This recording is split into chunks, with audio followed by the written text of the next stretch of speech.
আজকে থেকে 539 বছর আগে শচী মায়ের কোলে আলোকিত করে এসেছিলেন শ্রী শ্রী চৈতন্য মহাপ্রভু নিমাই। তাই আপনাদের সামনে আজকে তুলে ধরব নিমাইয়ের জন্ম এবং মৃত্যু বিষয় কিছু কথা নিয়ে।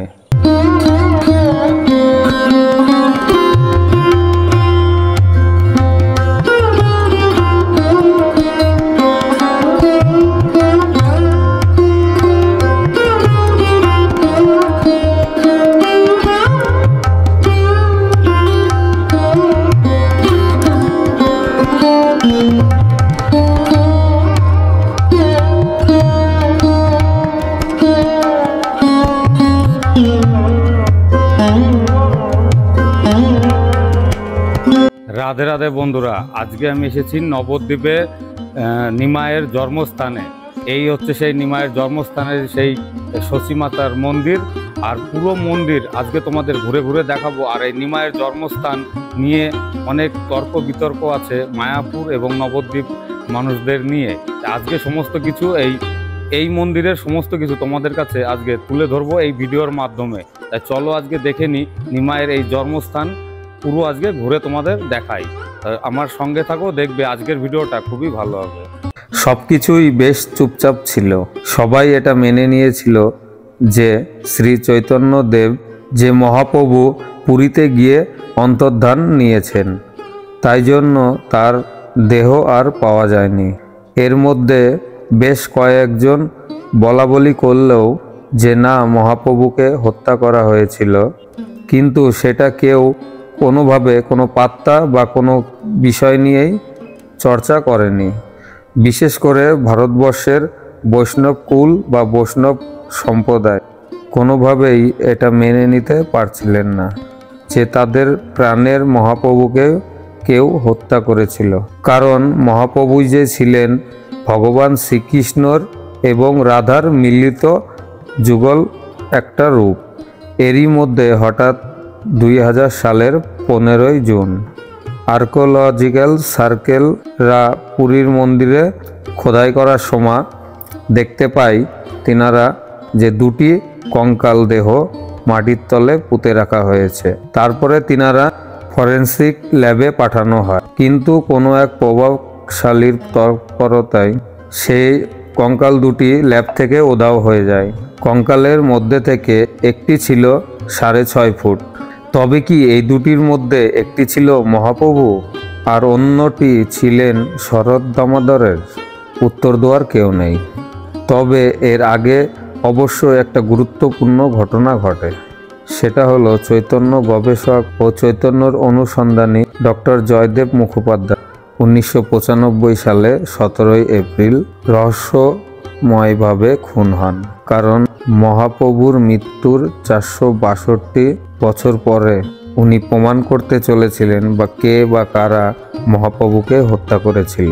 এবং তিনি এটাও দাবি করেছিলেন, তিনি জানতে পেরেছিলেন যে কারা কোথায় মহাপ্রভুর দেহকে পুঁতে দেওয়া হয়েছে। জয়দেববাবু যখন মারা যায়, জয়দেববাবুর মাথাটা চৌবাচ্চার ভিতরে ঢোকানো ছিল এবং পা দুটো ওপরের দিকে ছিল, হাত এবং পা বাঁধা ছিল। তা দেখে এই বোঝা যায় যে ওই ডক্টর বাবু কিছু মহাপ্রভুর সম্বন্ধে জানতেন।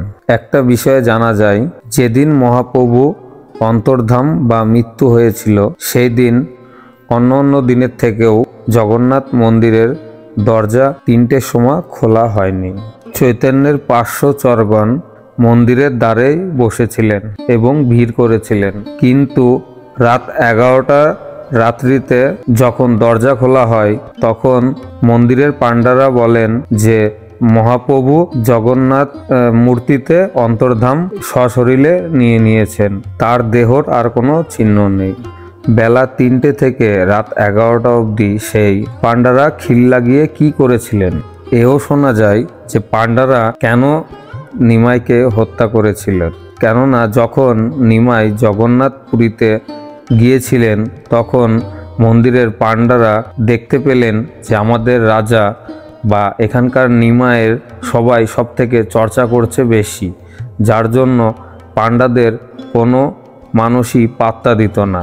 এর জন্য যত পাণ্ডারা ছিলেন তিনারা ষড়যন্ত্র করেন নিমাইকে হত্যা করার জন্য।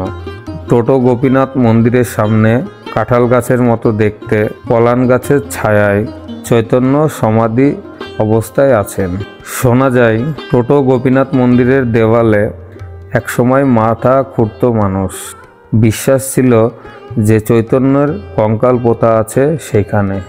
বছর 50 আগেও প্রবাসে এরকম একটা খবর এসেছিল। তাছাড়াও বিশিষ্ট উড়িয়া পণ্ডিত সদাশিব রঘু শর্মার স্থির বিশ্বাস টোটো গোপীনাথ মন্দিরের যে দুটি তুলসী মন্দির আছে সেইখানেই তার প্রাচীন মন্দিরের নিচেই চৈতন্য মহাপ্রভুর সমাধি দিয়েছিলেন। 1533 সালে 29 জুন মহাপ্রভু গান গাইতে গাইতে চৈতন্য মহাপ্রভু ঢুকেছিলেন পুরীর মন্দিরে। সেই সময় স্বরূপ দামোদর ভেতরে ছিলেন।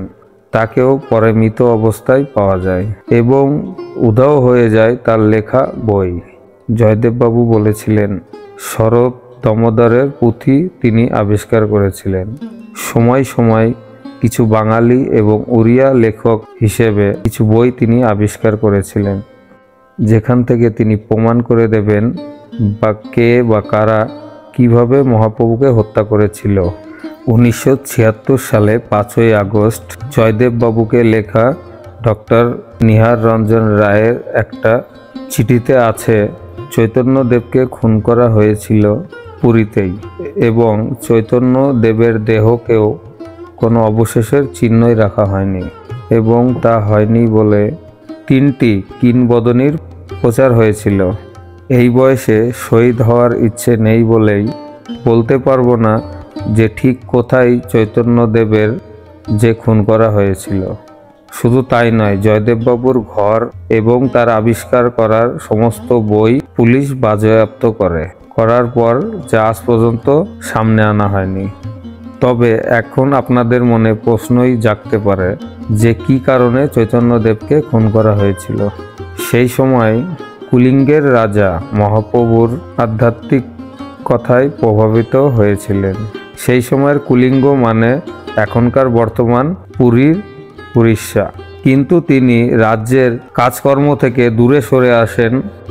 এই সময়ে বিজয়নগরের রাজা বারবার আক্রমণ করে। কুলিঙ্গের মন্ত্রীরা চৈতন্য মহাপ্রভুর উপরে রেগে যায়। কুলিঙ্গের ব্রাহ্মণরাও মহাপ্রভুর উপরে হিংসা করতে লাগলেন। তাদের মধ্যে কেউ কেউ বিশ্বাস করত যে তারা কুলিঙ্গেতে যে চৈতন্যদেবের ভক্তের সংখ্যা বেড়েই চলেছে। তারপর উড়িষ্যার এবং বাংলার ভক্তদের মধ্যে দ্বন্দ্ব হচ্ছিল, তারা কাকে মহাপ্রভু বলবে, জগন্নাথের মূর্তিকে না নিমাইকে। পুরীর জগন্নাথ মন্দিরের পাণ্ডাদের মধ্যে একটা ভীষণ প্রবাদ চালু আছে যে পাণ্ডারা অনেকেই গর্ব করে বলে যে তাদের পূর্বপুরুষেরা চৈতন্যদেবকে হত্যা করেছিল। কেন করেছিল? তিনারা বলে যে চৈতন্যদেব বাংলার মুসলমান শাসকের চর্চা করতেন। তাই আপনারাই বলুন যে শ্রী শ্রী মহাপ্রভু গান গাইতে গাইতে পুরীর মন্দিরে ঢুকে অন্তর্ধান হয়েছিল, না তিনি সাগরে গিয়ে সাগরের সাথে মিলিত হয়ে গেছিল, নাকি তিনি হরিনাম করতে করতে রাস্তায় যখন একটা ইটের ঢেলায় তিনার পা কেটে যায় সেখান থেকে তিনার সেপটিক হয়ে তিনি মারা যান। অবশ্যই করে আমাকে জানাবেন যদি আপনারা জানতে পারেন যে চৈতন্যদেব আদৌ মারা গিয়েছিলেন না অন্তর্ধান হয়েছিলেন। চৈতন্যদেবের মৃত্যুর পর দীর্ঘ 50 বছর ধরে বাংলাতে কীর্তন গান বন্ধ করে দেওয়া হয়েছিল। আচ্ছা, সমস্ত তথ্য শুনে আপনার কি মনে হয় যে চৈতন্য মহাপ্রভু মৃত্যু হয়েছিল না অন্তর্ধান হয়েছিল? এইখানে যে সমস্ত তথ্য আমরা দিয়েছি সমস্ত ইন্টারনেট ঘেটেই আমরা দিয়েছি আর বেশ কিছু বই পড়ে পেয়েছি। হতে পারে আমার দেওয়ার তথ্য থেকে আপনার মতের অমিল থাকতে পারে, তাই আপনার মতামত কমেন্ট বক্সে। কেমন লাগলো তোমাদের এই নবদ্বীপের নিমাইয়ের জন্মস্থান? যদি ভিডিও ভালো লেগে থাকে অবশ্যই একটা লাইক করে পাশে থাকবে। তো আজকের মতো এটুকুই, আসছি, দেখা হবে নেক্সট কোনো ভিডিওতে।